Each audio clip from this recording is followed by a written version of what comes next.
তল্লাশি যখন চলছে তার মাঝেই মন্ত্রী সুজিত বসুর বাড়ি থেকে তার ছেলে সমুদ্র বসুকে নিয়ে বার হন ইডি আধিকারিকেরা। নিয়ে যান শ্রীভূমি ক্লাবের উল্টো দিকের একটি ফ্ল্যাটে।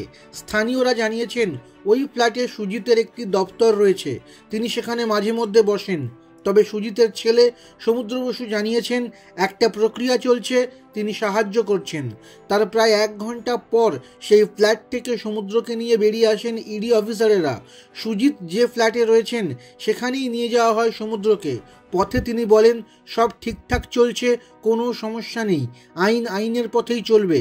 সকাল থেকে তল্লাশি অভিযানে চাপ পড়েছে কিনা জানতে চাইলে সমুদ্র জানান সেরকম কিছু হয়নি, সব রকম সহযোগিতা করেছেন বলেও জানিয়েছে মন্ত্রীপুত্র।